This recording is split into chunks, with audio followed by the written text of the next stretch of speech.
Hi, everyone. Welcome back to Artemis Radio. And I am Wendy from Artemis. Hi, everyone. It's Dr. June. And this is our fourth episode now, Dr. June. Yeah. We are talking about CBD and stress and anxiety today.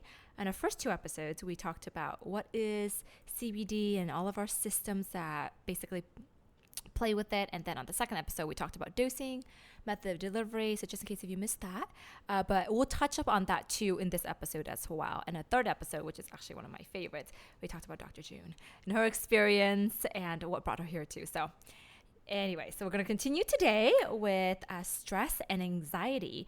And at the shop, Dr. June, that's actually one of the things that people come in the most. It's actually, I would say stress and anxiety is one of the top 3 concerns that people have. I bet. So what exactly is happening to our brain when we're stressed or when we experience anxiety? So there are 2 portions of our nervous system. There's a parasympathetic portion of our nervous system and the sympathetic portion of our nervous system. The parasympathetic helps us digest food, helps us sleep and relax when we have sex. That's the parasympathetic part. The sympathetic nervous system is our fight or flight response. It helps us get ready for a deadline or that 9 a.m. meeting. It gets our adrenaline rushing. Because of the world we live in now, we all tend to live in a sympathetic mode.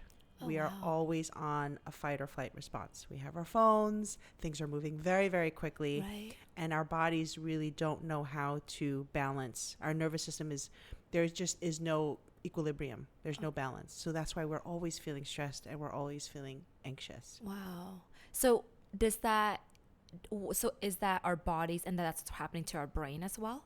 Yeah, it's actually the whole body. So if it happens in our brain, we feel it physiologically, right? Our heart starts to race. We start to sweat. We have trouble sleeping. We have a little bit of insomnia, which makes us more stressed in the morning, or we try and caffeinate, or we try to do things artificially to stay awake. So all of that plays into high blood pressure, diseases, diabetes, chronic pain, all that results from actually stress and anxiety. Okay, so I have a question for you then. Do you find, when I was in school, they were saying that stress is a very Western ailment, right?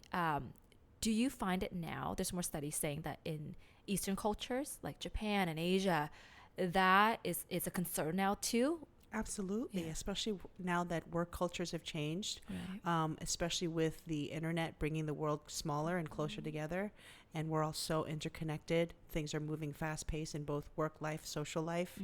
The stress, I think, is both an Eastern and Western thing now. Yeah, I was reading a study about, it was actually in Japan. They did a sample of, I think, 10,000 participants, and over 41% reported that they experienced sleep and a lack of quality sleep due to a chronic feeling of stress throughout their day.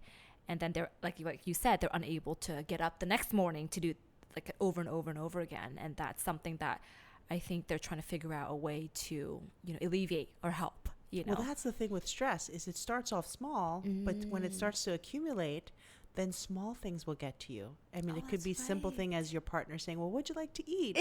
Right? Or Colin, are you listening? I'm sorry.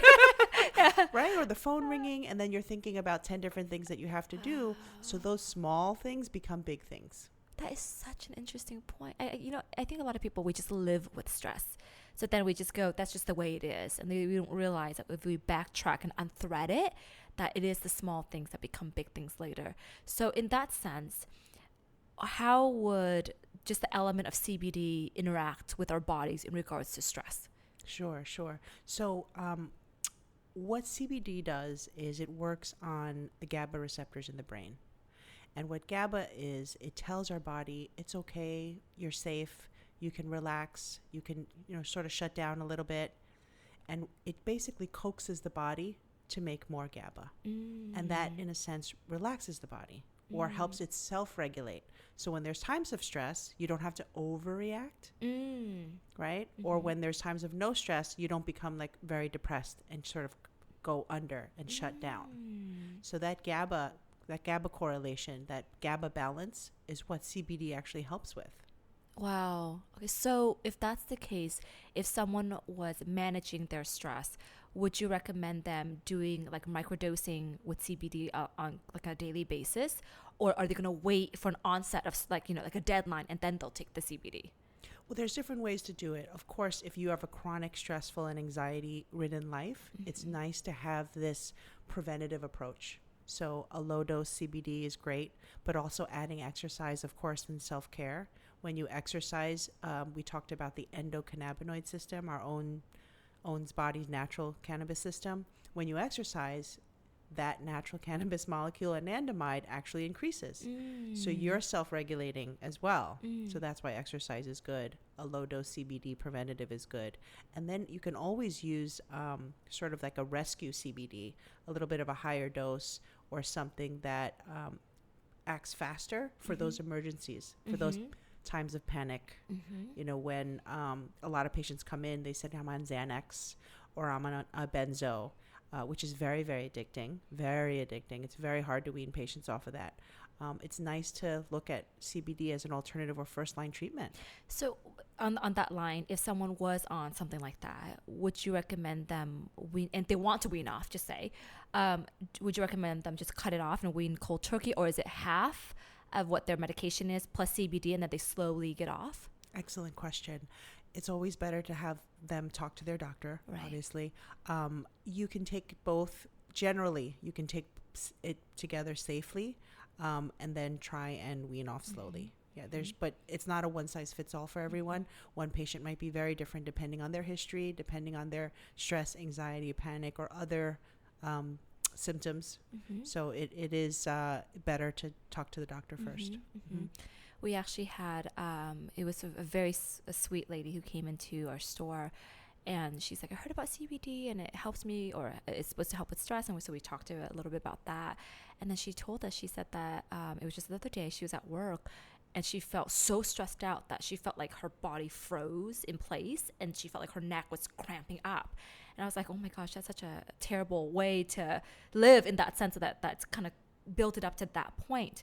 So as we were talking, she's like, what would you recommend and everything? And then we always, I think tinctures are basically a nice way of just establishing a baseline, dealing with stress and anxiety as well.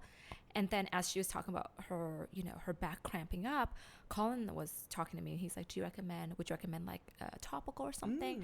And so I was talking about that with her and I said, I think the source of the cramping is not the muscle spasm, it's the nervous system responding to stress, right? So as like she's like typing, she's like cramping up. So having a topical application will only last you for, and it's very, it doesn't enter the bloodstream, so it's very surface level.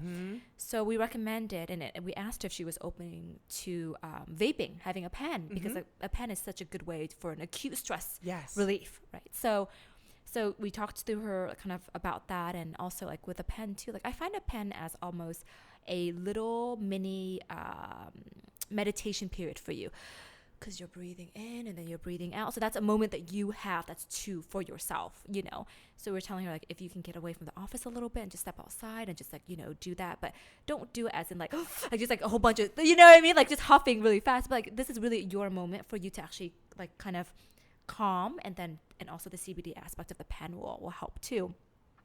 And she ended up getting a tincture and also a pen, and she came back and she was so happy. Good. Mainly because we were able to give her a solution as it's happening. And then she was able to sleep a little bit better because of the tincture aspect too. So at least, we're trying to figure out like what is the root of the stress, right? And then where does it locate? And not necessarily the body, but like, is it the workplace? Is it the relationship? Or is it home? And how do you kind of look at the helicopter view of that to see what is the best way to, to provide help in that sense? You're well positioned to that because your background in psychology, having studied it, so you can see the holistic. You can have the bird's eye view, but not, unfortunately, not a lot of practitioners can talk about it that way. And what's interesting is, I've been a cannabis physician for so long.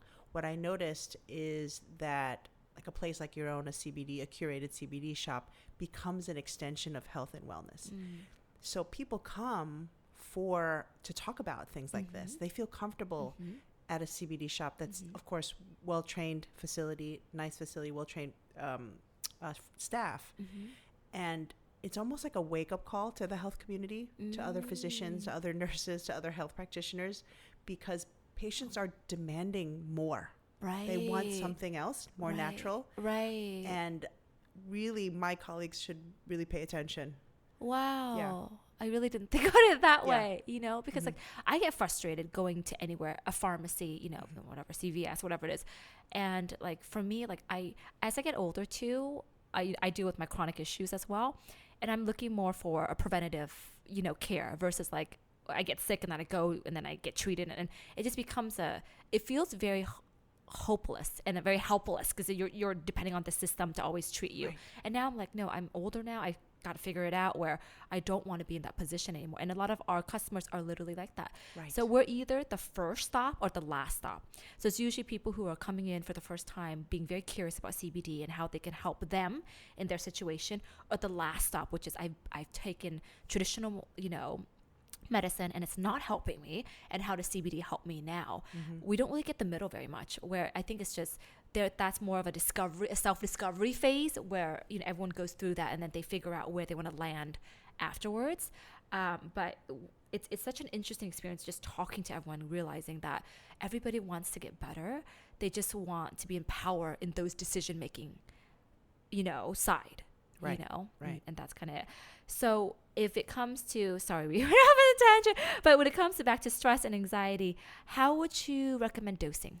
That's a question we get a lot at the store too. So as well. you hit it all right on the nail. So when you want to use more acute methods for the panic attacks, for the times where you are frozen and your body can't move, the vaporizer is great because it works within 10 minutes. It microdoses. You can control how much or how little you're taking. And then the tincture is great for an extended release. So you can take it before you get dressed in the morning and head to work or head to school and start your day.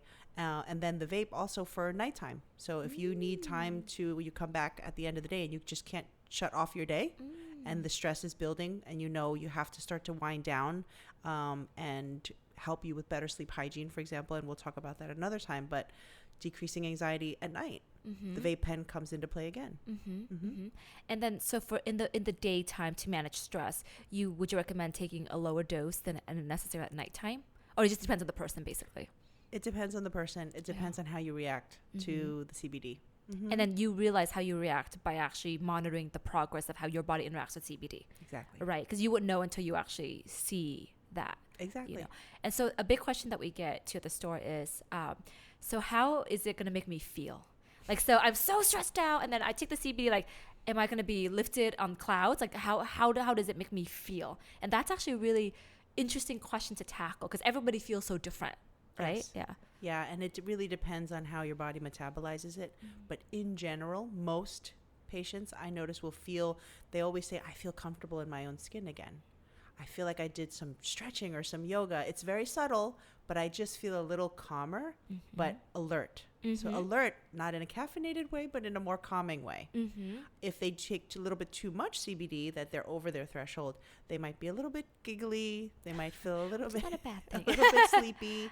Got So that it. it depends. I Yeah. see. I see. Yeah. You know, when I do it during the day, it makes me feel like I can listen to two conversations at once and not panic. Okay. Do you know what I mean? Yeah. Or like there's an email coming in, I got to answer that, and there's another text coming in. Then like in my mind, I'm going, what am I doing the next 2 hours? And what, you know, all that. And I feel like it kind of streamlines it where it's falling in buckets that I can go, oh, I took care of this, I took care of that, I took care of that. And then I'm not like screaming inside my head. Yeah. You know, and like that's the grounded feeling that I get. And it's like, that's what I understand how it works for my body, you know, but I'm sure everybody is a little different in that sense. Right. Right. Yeah, Oh, that's yeah. good. That's a good way of putting it. You know, it's I like that. Like I'm not shouting at Colin, which I don't do that much. But thank you so much, Dr. June. So today, just to recap, we were talking about CBD and stress and how it affects our brain. And Dr. June explains how it is at the side of our brain and our bodies when we are stressed out and how CBD interacts with all those mechanisms. I think the best way to find out if this is something for you is honestly to try it and to document it and to make sure kind of keep a log of how you feel as you're treating your own symptoms. Exactly. And just maybe try it on a weekend where you're not working so That's a that great there's idea. no stress. You know, obviously you don't try it before your Monday meeting. Yeah. Right? That's a great. Yeah. That's actually a really great idea. Yeah. But thank you again for being with us. Rapid fire time. I totally forgot to do that last time. Quick question. Okay. Do you recall what was your most stressful moments? The most stressful moment? Yeah. Oh my goodness. Probably when the birth of my first child. Really? Can you take CBD? Childbirth. Oh, we did natural childbirth at home. So that was probably my most stressful moment. Oh my gosh. Wow. What about your least, like, what was the last time that you had the least amount of stress? Oh, my morning yoga class. Yeah. You do that every day? I do it every day in the morning. And that's to reset? Yep. Just like it's like a hot Ashtanga class. You know, there's a 100-degree room and we just sweat it out for an hour. Oh, wow. Yeah. I want to try that. That's too. my go-to. Okay. That's great. Well, 2 great lessons for that.